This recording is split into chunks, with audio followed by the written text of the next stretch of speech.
신앙 고백 드리겠습니다. 나는 전능하신 아버지 하나님 천지의 창조주를 믿습니다.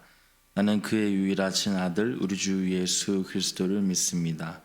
그는 성령으로 잉태되어 동정녀 마리아에게서 나시고 본디오 빌라도에게 고난을 받아 십자가에 못 박혀 죽으시고 장사된 지 사흘 만에 죽은 자 가운데서 다시 살아나셨으며 하늘에 오르시어 전능하신 아버지 하나님 편에 앉아 계시다가 거기로부터 살아있는 자와 죽은 자를 심판하러 오십니다.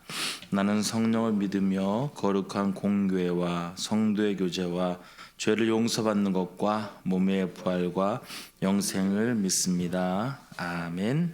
찬송가 459장 찬양하시겠습니다.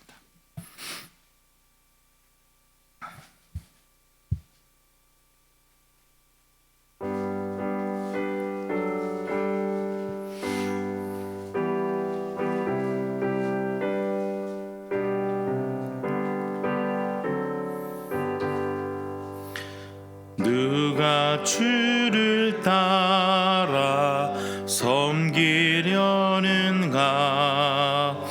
누가 죄를 떠나 주만 따를까? 누가 주를 섬겨 남을 구할까? 누가 주의 뒤를 따라가려나? 부르심을 받아 주의 은혜로 주를 따라가네. 주만 따르네. 세상 영광 위에 따름 아니요 크신 사랑이네. 주만 따르고 누가 내려주신 은혜 힘입어 주의 뒤를 따라 힘써 일하네. 부르심을 받아 주의 은혜로 주를 따라가네. 주만 따르네. 환난 핍박 많고 원수 강하나 주의 용사 더욱 힘이 강하니 누가 능히 이겨 넘어뜨리랴. 변함없는 진리 승리하리라. 기쁜 찬송하며 주의 은혜로 주를 따라가네. 주만 따르네. 아멘. 하나님 말씀 히브리서 13장 1절에서 8절입니다. 히브리서 13장 1절에서 8절까지의 말씀 함께 교독으로 보신 후에 마지막 함께 합독으로 읽겠습니다. 형제 사랑하기를 계속하고 손님 대접하기를 잊지 말라. 이로써 부지 중에 전사들을 대접한 이들이 있었느니라. 너희도 함께 갇힌 것 같이 갇힌 자를 생각하고 너희도 몸을 가졌은즉 학대받는 자를 생각하라. 모든 사람은 결혼을 귀히 여기고 짐소를 더럽지 않게 하라. 음행하는 자들과 간음하는 자들을 하나님이 심판하시리라. 돈을 사랑하지 말고 있는 바를 족한 줄로 알라. 그가 친히 말씀하시기를 내가 결코 너희를 버리지 아니하고 너희를 떠나지 아니하리라 하셨느니라. 그러므로 우리가 담대히 말하되 주는 나를 돕는 이시니 내가 무서워하지 아니하겠노라. 사람이 내게 어찌하리요 하노라. 하나님의 말씀을 너희에게 일러주고 너희를 인도하던 자들을 생각하며 그들의 행실의 결말을 주의하여 보고 그들의 믿음을 본받으라. 함께 읽겠습니다. 예수 그리스도는 어제나 오늘이나 영원토록 동일하시니라. 아멘. 기도하겠습니다. 사랑의 아버지 하나님 감사합니다. 오늘도 새벽을 깨워서 주 앞에 나올 수 있도록 인도해 주셔서 감사합니다. 오늘 하루의 삶이 하나님께서 원하시는 귀한 삶이 되도록 인도해 주시고 이 땅 가운데 살아가면서 주의 말씀을 따라 우리가 어떻게 하나님의 뜻을 따라 살아갈 것인지, 또한 신앙인으로서 어떤 모습을 가지고 어떻게 우리가 살아갈 것인지를 날마다 우리가 생각해보고 그렇게 하나님의 사람답게 건강하게 세워져 갈 수 있는 아름다운 예배자로 설 수 있도록 주님 인도하여 주시옵소서. 주 앞에 나올 때 빈손 나오지 아니하고 귀한 예물을 주께 드립니다. 10의 1조를 드리고 또한 1,000번째 예물 또 소원하는 마음을 가지고 주 앞에 드리며 이 예배 가운데 나왔습니다. 하나님 간구하며 주 앞에 드린 귀한 예물 하나님 기뻐 받으시고 아버지 앞에 쓰임 받을 수 있는 하나님의 귀한 사람들 되도록 주님 인도하여 주시옵소서. 오늘도 새벽에 기도하며 간구하며 주 앞에 나올 때에 하나님 응답하여 주시고 하나님 뜻 가운데 승리하며 나갈 수 있도록 하나님 인도하여 주시옵소서. 감사를 드리며 예수님의 이름으로 기도합니다. 아멘. 오늘 히브리서 13장을 보게 됩니다. 아시다시피 이제 히브리서는 13장까지가 마무리가 되는 거고요. 우리가 로마서도 16장까지 있는데 이제 보통 이렇게 신약 성경에 보게 되면 마지막 장을 그 앞에 장, 그러니까 로마서 같은 경우는 15장이 사실은 마지막 이제 말씀입니다. 그리고 16장에서는 이제 좀 부록처럼 좀 인사말이라든지 권면의 말씀 이렇게 이야기를 합니다.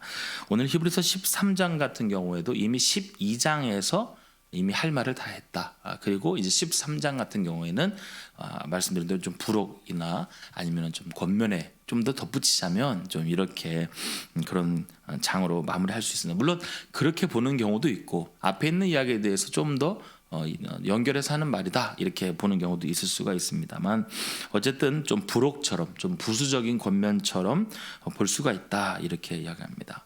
하지만 우리가 기독교라고 하는 것이 체험과 삶으로 살아내는 것이 참 중요하지요. 그렇기 때문에 요즘 같은 시대 때 과연 말씀을 가지고 어떻게 살아갈 것인가. 물론 저도 개인적으로 말씀을 가지고 어떻게 살아갈 것인가 고민을 참 많이 합니다. 저는 그래서 이제 제가 가지고 있는 아이덴티티가 목사이지 않습니까? 그러니까 목사로서 하나님의 말씀을 가지고 어떻게 살아갈 것인가 이 고민을 합니다. 그렇다고 뭐 너무 많이 머리를 써가지고 머리가 아프다 그건 아닙니다만은 그게 저는 건강하다라고 봅니다. 그러니까 신앙인은 가장 중요한 바로미터는 말씀이지 않겠습니까? 물론 설교 말씀일 수도 있고 또 요즘 유튜브에 하도 이야기들이 많이 있습니다만 우리가 잘 필터링을 해야 할 필요가 있죠. 그렇지만 가장 건강한 신앙인은 뭐냐면 하나님의 말씀을 통하여 가는 겁니다. 그러니까 사실은 유튜브를 통해서 우리가 그것을 뭔가 좀 얻는다? 좀 위험할 수 있습니다. 어떠한 단체에 가서 공부를 한다? 그것도 약간 편협해질 수가 있습니다. 가장 중요한 것은 하나님의 말씀, 성경 말씀이 되는 겁니다. 그리고 성경 말씀을 통하여서 우리가 그러면 이 말씀을 가지고 어떻게 적용하고 살아갈 것인가 이러한 노력들이 참 필요하죠. 저는 좀 개인적으로 이제 음악을 좀 공부를 했는데 음악을 할 때 가장 중요한 것은 뭐냐면 검산을 해보는 거예요. 그래서 이제 수학하고 음악하고 같다, 비슷하다 그러면서 하는 게 뭐냐면 어디가 틀렸는가를 검산해봐라 이렇게 말합니다.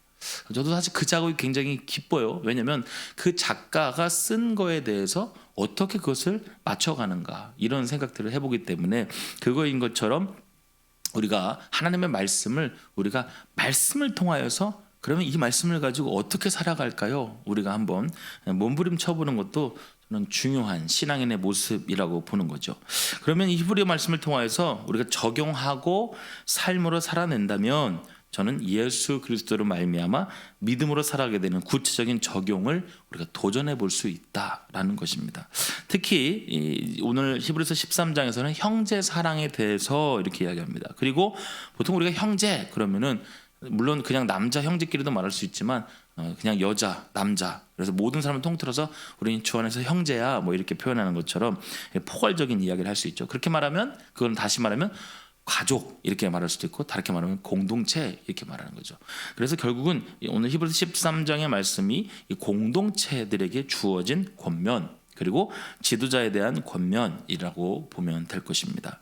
저는 개인적으로 아까 말씀드린 살아낸다 라고 하는 말을 참 좋아합니다. 그런데 이것은 홀로 살아난다는 개념이 아니라 하나님의 말씀을 따라서 우리가 살아갈 이유와 능력과 소망을 함축적으로 볼 수가 있는 것을 의미해 두는 거죠. 그래서 기독교 신앙을 너무나 추상적이거나 피상적으로 믿는 것이 아니라 실제적인 삶에서 드려지는 예배로, 삶의 의미로 보는 것이 좋을 것 같습니다. 그러면 우리가 어떻게 살아가고 어떻게 믿음을 가져갈 것인가? 예수의 심장을 가지고 살아간다, 이런 말 들어보셨죠? 멋지지 않습니까? 그냥 심장도 아니고 예수의 심장 가지고 살아간다. 이것처럼 예수의 심장을 진짜 이식받을 수 있으면 얼마나 좋겠습니까? 그렇지만 하나님의 말씀을 통하여서, 오늘 히브리 말씀을 통하여서 우리에게 허락하신 신앙인으로서 정체성과 소망을 알게 한 것에 대해서, 그것이 날마다 믿어지고 날마다 생각나게 되어지는 것, 그것이 예수의 심장을 가지고 살아간다는 거예요. 심장이 하는 역할이 뭐죠?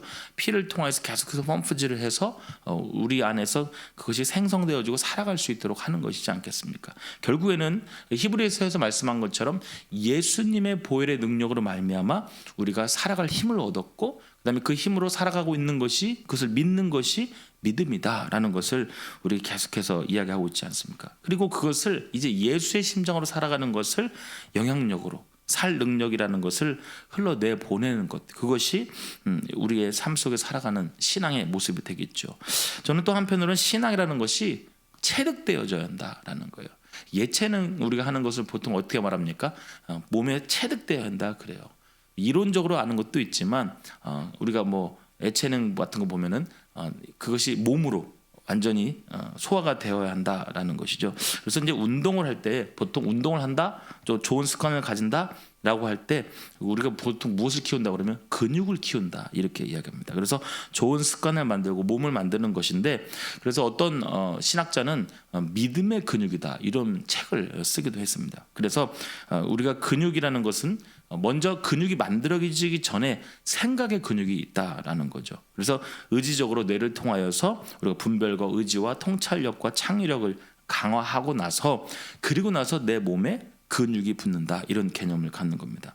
저는 굉장히 중요하다고 생각합니다. 역시 우리가 신앙이라는 것도 생각을 통하여서 먼저 그 말씀이 믿어지고 그것이 생성되어지고 나서 내 몸으로 그것이 활동하게 될 때, 그것이 더욱 건강한 몸으로 만들어져 갈 수 있는 거라는 것이죠.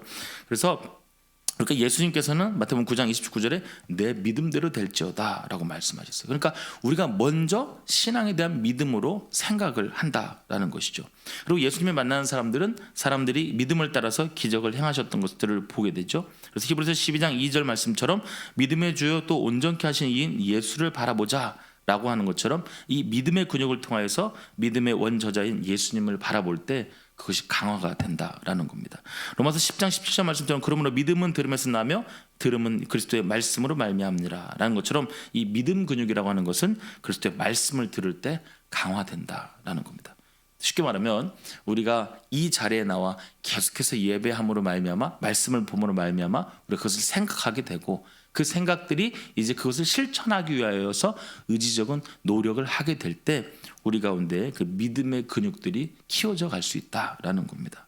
오늘 우리가 삶을 드린 예배를 드리기 위하여서 이런 의지적인 결단과 행동들이 필요하다라는 겁니다. 자, 그렇다면 어떠한 결단과 행동들이 필요한 것인가? 오늘 첫 번째로 이제 사실 오늘 목요일인데 목요일, 금요일, 토요일까지 하게 되면 이제 히브리서 말씀이 끝나거든요. 그런데 이제 오늘은 13장에서도 1에서 8절의 내용입니다. 그래서 이제 그 앞부분만 다루게 될 건데, 첫 번째로 1절과 2절에서 무엇을 말했냐면, 그러면 형제 사랑하기를 계속하라 이렇게 이야기했습니다. 그러니까 믿음의 삶을 살아가기 위하여서 우리가 어떠한 의지적인 생각과 또 행동을 하면 될 것인가? 첫 번째로 형제 사랑하기를 계속하라 이렇게 이야기했습니다. 그래서 히브리서 저자는 형제 사랑하기를 계속하라고 하면서 구체적으로 실천으로는 손 대접하기를 잊지 말라 이렇게 말했습니다. 첫째로는 우리 교회 내 형제 자매를 위한 사랑일 수도 있고, 두 번째로는 나그네와 같은 낯선 사람에 대해서 환대가 전제로 깔려 있는 겁니다. 예수님께서 제자들에게 말씀하실 때 사랑하라고 하시면서 이것이 새 계명이다라고 말씀을 하셨죠. 아까 서두에 말씀드린 대로 신앙인이라고 하는 것, 이 시대의 교회라고 하는 것은 이제는 우리가 우리의 삶을 살아내고 있는 것들을 흘러내 보내는 것이 저는 중요한 사랑 방법이다 이렇게 생각합니다. 안타깝게도 이 시대를 살아가는 교회가 이미 신뢰가 다 무너졌어요. 그 예전에는 그래도 교회 다닌다, 또 신앙인이다, 또 목회자다 그러면은 사람들이 생각보다 많이 인정을 했던 시대를 살았지 않습니까? 하지만 지금의 시대는 사실은 교회가 과연 인정을 받고 있는가? 교회가 목사님이 사실은 사람들에게 영향력을 주고 있는가? 있는 모습 자체로는 영향을 주지 못하죠.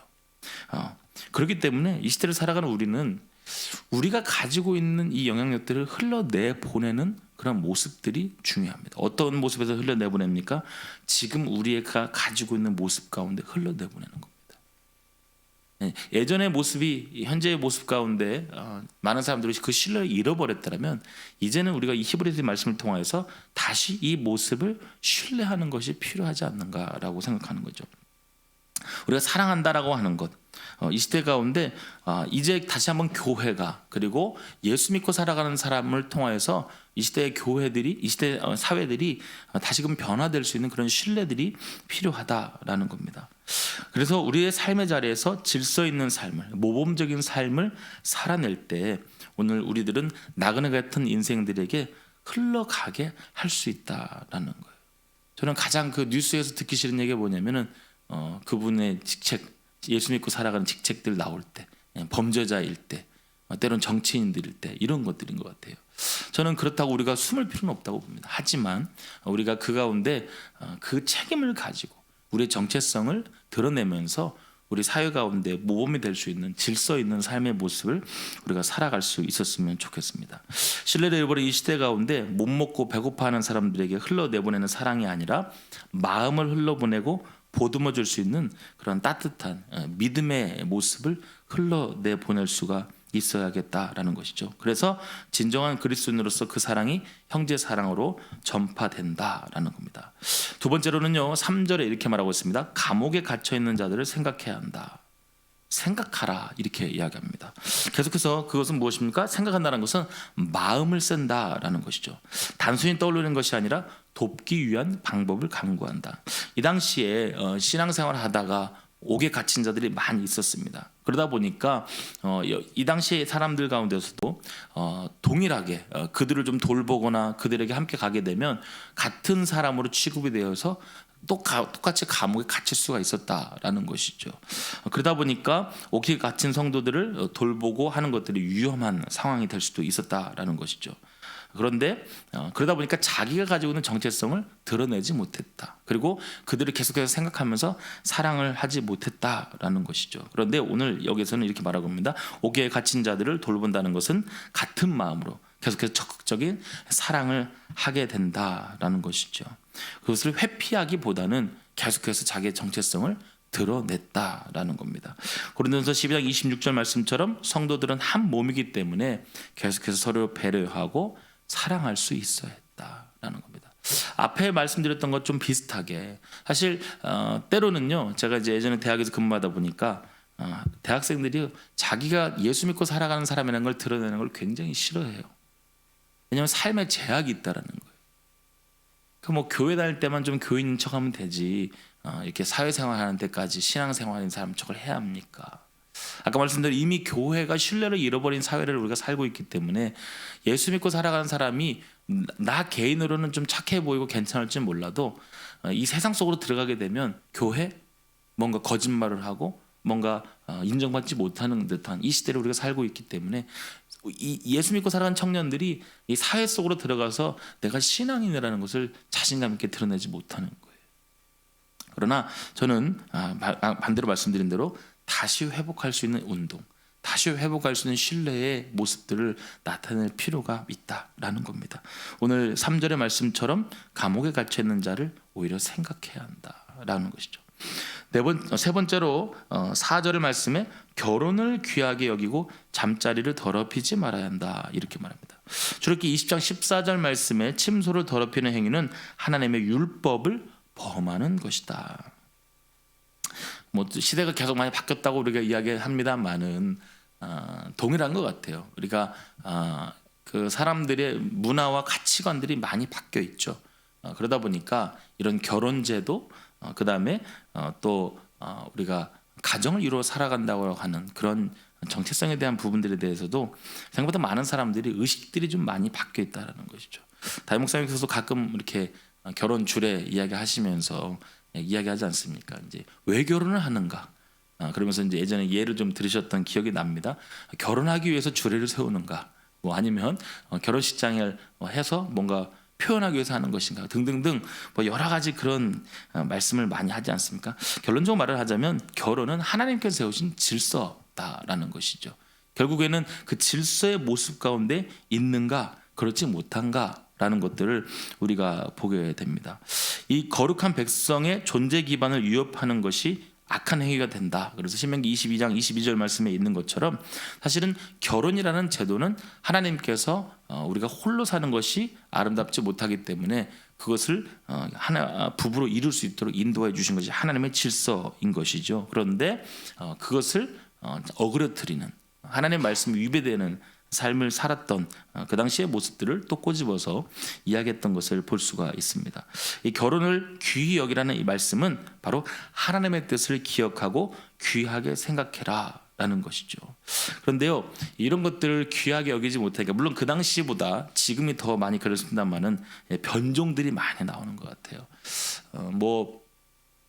여러분 뭐 이제 미국에 가보시지 않은 뭐 미국에 대한 이야기들이 또 올라오고 그렇습니다만은 뭐 우리나라도 요즘 뭐 인권 이야기하고 뭐 그러면서 나오고 있지 않습니까? 그래서 이제 한국에는 아직까지 해도 부모 이렇게 나옵니다만은 이제 그 미국 같은 경우에는 뭐 생물학적인 부모 그 다음에 뭐 또 이제 중간에 껴 있는 뭐 이런 등등등. 그래서 이제 그 사람의 젠더에 대한 이런 그 정체성들이 혼란들이 일어나는 시대를 이미 살고 있습니다. 그리고 이제 어쨌든 그 남녀 그다음에 아빠 엄마 이런 개념에서 좀 더 변화된 모습들로 가는 것들을 볼 수가 있죠. 그러다 보니까 변종이 나오고 어그러진 것들이 나오고 그다음에 이 어그러졌다는 것은 거기에서 죄가 나오게 되는 것들을 우리가 볼 수가 있죠. 여러분 혹시 요즘 뭐 이런 프로그램 보셨습니까? 뭐 어른들은 보셨는지 모르겠지만은 쉬는 부부 그래가지고 부부 관계를 하지 않는 부부 그래가지고 뭐 이런 프로그램이 나와요. 그래서 뭐 신혼여행 갈 때부터 뭐 쉬었다 뭐 이런 거. 그래서 그걸 좋다고 봐요 사람들이 보면서. 아 그렇구나. 근데 물론 사회의 이 어려움을 고발하는 프로그램일 수도 있겠습니다만은 그런 게 나오고 그다음에 이제 제가 좀 분노하는 그 프로그램 하나 중에 고등 엄빠입니다. 고등학생들이 엄마 아빠가 돼가지고 이제 미혼인데 아직 청소년기인데 이제 아이를 임신을 해가지고 물론 이제 그 아이 죽이지 말고 끝까지 낳아라 뭐 이제 이런 개념 때문에 한지는 모르겠습니다만은. 그런 프로그램이 나와요. 과연 그걸 보면서 그러면 고등학생들 보고 엄마 아빠 되라는 얘기인가? 저렇게 오픈하라는 얘기. 예전에 구성애라고 하는 그 문이 나왔을 때도 뭐 한참 뜨기도 했습니다만은 너무 이른 나이에 아이들에게 성을 오픈해서 이렇게 성관계를 하도록 이렇게 몰아가게 하는 뭐 좀 그런 경향이 있다. 그래서 이제 그런 위험성이 있기도 했습니다만은 너무 많은 것들이 이렇게 노출이 되고 있어요. 그러니까 이제 결혼 하나님 안에서 가정을 이루고 그들이 살아가고 있다라는 그런 부분들보다 이제 변종들이 많이 나오는 그런 시대를 우리가 살아가고 있는 것 같습니다. 그만큼 이 세태가 그렇다라는 것이죠. 건강한 부부관계는 하나님이 세우신 창조의 질서입니다. 그리고 그 질서에 담긴 은혜를 풍성하게 누리는 것이 건강한 모습이 된다라는 것이죠. 우리는 이런 시대를 위해서 한번 좀 더 기도할 필요가 있다는 것이죠. 그 다음으로 5에서 6절에서는 이제 돈에 대한 이야기가 나옵니다. 돈을 사랑하지 말고 자족하라라는 것이죠. 바울은 디모데전서 6장 10절에 바울은 돈에 대한 사랑이 일만하게 뿌리가 된다 이렇게 경고했습니다. 그 다음에 예수님께서는 하나님과 돈을 겸하여 섬길 수 없다 이렇게 말씀하셨습니다. 물질 만능주의 시대를 살아가고 있는 우리들이지 않겠습니까? 그러다 보니까 한 번쯤 여러분 이런 생각해 보시지 않습니까? 내가 로또를 맞으면 어떻게 살아가 볼까? 그다음에 로또 한 장 한번 사보면 어떨까? 하나님이 가장 기뻐하지 않는 일이죠. 일확천금, 노동하지 않고 뭔가 한 번에 뭐가 뻥 터지길 바라는 모습들. 물론 우리가 의도를 가지고 내가 열심히 이곳 좋은 곳 써야지 예전에 우리 김학성 목사님도 한번 뭐 하셨는데 100억을 받으면 뭐 그러더라고요. 그래서 제가 딴소리만 하길래 50억은 뭐 그러면 개척해야죠 뭐 이렇게 했었는데 그것도 하나님이 기뻐하지 않으시는 거예요. 그래서 크리스찬들은 예수 믿고 살아가는 사람은 그렇게 노동하지 않은, 그렇게 불로소도 그렇게 기뻐하면 좋지 않는 것이죠.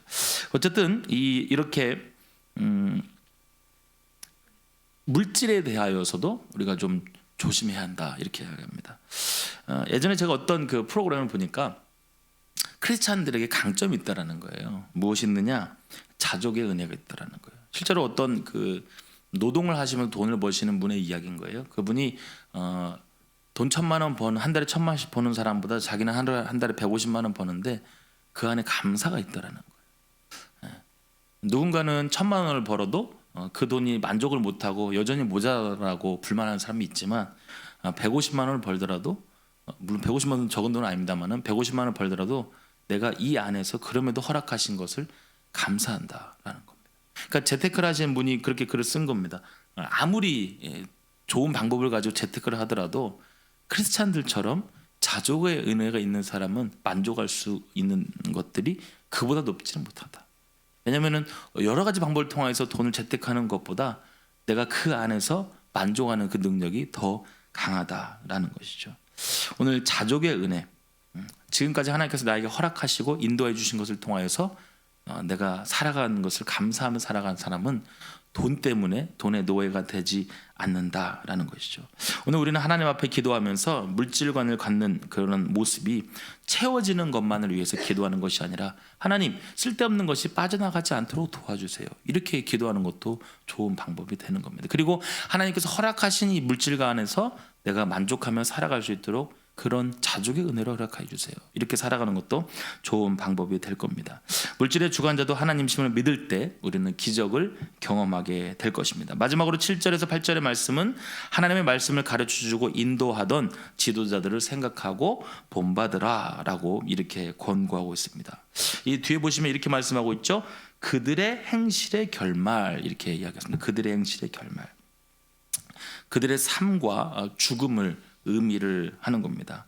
곧 지금 그들은 곁에 없지만 성도들은 그들이 가르친 말씀을 기억하고 그들이 삶으로 보여준 믿음의 열매를 주목하고 그들의 믿음을 본받아야 한다라는 것이죠. 저는요 개인적으로 성경을 통하여 볼 때마다 믿음의 선진들의 모습을 묵상하는 것이 참 중요하다라고 보는 겁니다. 보통 이제 우리가 설교를 하거나 할 때마다 이렇게 좀 좋은 예화를 들고 어떤 좋은 인물들의 이야기를 막 합니다. 그런데 가장 좋은 것은 뭐냐면 하나님 말씀 속에 있는 이 선진들의 이야기를 우리가 바라보는 겁니다. 뭐 이제 목사님들도 설교하시고 막 그러다 보니까 좀 예화를 들다 보면 좀 더 와닿는 이야기들을 우리가 이렇게 할 수도 있겠습니다만은 가장 좋은 예화는 사실은 성경에서 말하고 있는 믿음의 선진들에 대한 이야기가 될 것입니다. 그래서 우리는 그들의 모습을 우리가 바라보면서 또 우리의 삶을 어떻게 살아갈 것인가, 그들의 리더들에 대한 모습들을 우리가 존중하고 따라갈 필요가 있다. 그래서 오늘 그들의 행실의 결말, 그들이 어떻게 살았고 결국엔 그들이 죽음 이후에 어떻게 되었는가, 그들의 영향력은 무엇인가, 이것들을 우리가 기억해야 한다라고 이렇게 이야기를 하고 있는 겁니다. 어떻게 우리가 신앙을 살아낼 것인가, 아까 말씀드린 피상적이고 추상적인 삶이 아니라 어떻게 구체적인 믿음의 삶을 살아갈 것인가를 오늘 우리에게 히브리서 13장에서는 이렇게 나열하면서 말씀을 하고 있는 겁니다. 완벽한 사람은 단 한 사람도 없습니다. 그렇기 때문에 우리는 믿음을 가지고 신앙생활을 하는 겁니다. 만약 우리가 완벽하다면 교회에 나올 필요가 없습니다. 우리가 완벽하다면 하나님을 의지할 필요가 없지요. 그러나 어차피 우리는 연약한 자들의 모임이 교회입니다. 그래서 오늘 히브리서 기자는 삶으로 드리는 예배가 되라라고 말씀을 하고 있는 것이죠. 결국 나는 죽고 예수로 살아가야 한다라는 외침이 되는 것입니다. 내 의와 힘이 빠질 때에 비로소 예수님의 보혈로 삶으로 살아낼 수 있다라는 겁니다. 그리고 아까 서두에 말씀드린 것처럼 믿음의 근육을 키워서 생각하고 그리고 그것을 우리의 삶의 모습으로 키워내 갈 때에 우리가 결국 건강한 신앙생활, 건강한 믿음의 모습으로 살아갈 수가 있다라는 겁니다. 어차피 연약한 우리가 오늘도 그래서 주 앞에 완전히 좌복하여 나가길 바랍니다. 이 자리에 나와서 근육을 그렇게 키우는 것이 아니라 하나님의 뜻을 따라 살아가기로 다짐할 때 오늘 히브리서 기자의 믿음의 본질과 이 실천을 잘 감당할 수 있는 우리가 되리라고 믿습니다. 기도하겠습니다.